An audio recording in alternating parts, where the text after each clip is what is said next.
Front hair style ఎలా చేయాలి, back puff ఎలా చేయాలి, సో అలాగే హెయిర్ ఎక్స్టెన్షన్ యాడ్ చేసుకోవటం. ఓకే.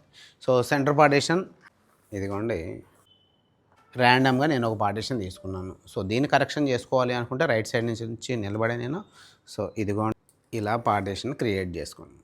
పార్టిషన్ చాలా ఇంపార్టెంట్, కొంచెం కూడా క్రాస్ అవ్వకూడదు, ఇంచెసే ఉండాలి. ఇదిగోండి ఇక్కడ వరకు నేను నుంచి ఉంటే ఇదిగోండి ఇక్కడ వరకు వచ్చింది. ఓకే.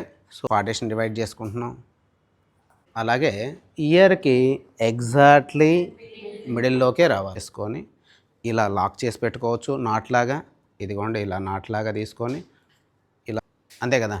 ఒకవేళ ఇదే కనుక పర్సన్స్ పైన చేయాలి అంటే ఏం చేయాలి, ఇక్కడ బేబీ హెయిర్ కట్ హెయిర్ ఉంటుంది కదా, సో దీన్ని ఇలా ట్విస్ట్ చేసి ఇదిగోండి ఇలా లాక్ చేసుకున్నాం. అంటే ఒక్క హెయిర్ కూడా మిస్ అవ్వకూడదు. సో హెయిర్ స్టైల్స్ అంటే ఒక బ్రైడల్ మేకప్ ఆర్టిస్టు లేదంటే ఒక ఫిలిం ఇండస్ట్రీలో సెలబ్రిటీ మేకప్ ఆర్టిస్టులు కానీ హెయిర్ స్టైలిస్టులు కానీ డివైడ్ చేసే సెక్షన్స్ ఇలాగే ఉంటాయి. సో మనం ఇలాగే లాక్ చేసుకుంటున్నాం. ఒక హెయిర్ కూడా ఫేస్ పైన రాకూడదు, డిస్టర్బెన్స్ అవ్వకూడదు. ఈ సెక్షన్ క్లిప్ వీటి వల్ల ఇక్కడ ఆల్రెడీ చేసున్న మేకప్ కూడా డ్యామేజ్ జరగకూడదు. అది కూడా నేను చూపిస్తాను. దీనికి ముందుగా మనం ఏం చేయాలి అంటే బ్యాక్ పఫ్ చేసుకోకముందే, బ్యాక్ పఫ్ చేయకముందే, అది క్రియేట్ చేయకముందే మనం ఏం చేస్తున్నాం అంటే ఇక్కడ నుంచి హెయిర్ ఎక్స్టెన్షన్ ఎలా యాడ్ చేసుకోవాలి, దీనికి సంబంధించిన మెజర్మెంట్స్ ఏంటి. సో హెయిర్ ఎక్స్టెన్షన్ అనగానే చాలామంది ఏం చేస్తుంటారంటే ఏదో ర్యాండమ్గా ఒక సెక్షన్ తీసుకుంటుంటారు, సో దాన్ని లాక్ చేయడానికి ట్రై చేస్తారు. అలా కాదు, దీనికి కూడా ఒక మెజర్మెంట్ ఉంటుంది.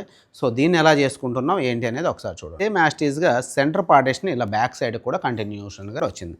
సో ఈ సెక్షన్ ఎక్కడి నుంచి మనం డివైడ్ చేసుకుంటున్నాం అంటే చూడండి, ఇదిగోండి ఇయర్ ఉంది కదా, ఇయర్ దగ్గర నుంచి ఇలా ఒక సెక్షన్ డివైడ్ చేసి, ఇప్పుడు మనం ప్రతిదీ ఒక మెజర్మెంట్స్ ఉంటుంది, ఒక మార్కింగ్ ఉంటుంది. అలాగే హెయిర్ ఎక్స్టెన్షన్కి కూడా ఒక మార్కింగ్ ఏంటి అంటే ఇయర్ ఎక్కడైతే ఉందో ఇయర్ పైనుంచి ఇలా ఒక సెక్షన్ డివైడ్ చేసి పెట్టుకుంటున్నాం. సో ఇదిగోండి ఈ సెక్షన్ కూడా చాలా నీట్గా ఉండాలి. ఇదిగోండి ఈ హెయిర్ని టై చేసుకుని ఇదిగోండి ఇలా లాక్ చేసుకుంటున్నాం. ఓకే. ఇది చేసే టైంలో మీరు చేయాల్సింది ఏంటి అంటే బ్యాండ్. సో ఇప్పుడు మనం ఏం చేస్తున్నామంటే హెయిర్ లాక్ చేసుకుంటున్నాం. ఈ హెయిర్ మిడిల్లో నుంచి బాక్స్ షేప్లో, స్క్వేర్ షేప్లో ఒక థిన్ సెక్షన్ తీసుకున్నాం. దీనికి మెజర్మెంట్ మీకు అర్థమైందిగా. ఈ మెజర్మెంట్ ప్రకారంగా ఇలా సెక్షన్ డివైడ్ చేసుకున్నాం. సెక్షన్ని ఇక్కడ బాక్స్ షేప్లో ఇలా సెక్షన్ డివైడ్ చేసుకొని దీన్ని 3 సెక్షన్స్ లాగా తీసుకున్నాం. నుంచి హెయిర్ టై చేసుకుంటూ ఒక ఫ్రెంచ్ ఫ్లాట్ ఎలాగైతే చేస్తుంటారో అలా టై చేసుకుంటూ వస్తుంది సెక్షన్. అలాగే ఇది డెప్త్ ఎన్ని ఇంచెస్ అంటే 1/2 ఇంచ్ మాత్రమే కట్ చేసుకుంటూ వస్తుంది, టై చేసుకుంటూ వస్తుంది. లెంత్ కూడా ఎలా ఉందో ఏంటి అనేది చూడండి. బేసిక్గా దేనికోసం మనం హెయిర్ ఎక్స్టెన్షన్స్ యాడ్ చేస్తూ ఉంటాం, హెయిర్కి థిక్గా కనిపించడం కోసం, షార్ట్గా ఉన్న హెయిర్ని లెంత్గా చూపించడం కోసం. ఆ హెయిర్ స్టైల్ స్ట్రక్చర్ని బట్టి కదా మనం దీన్ని యాడ్ చేసుకునేది.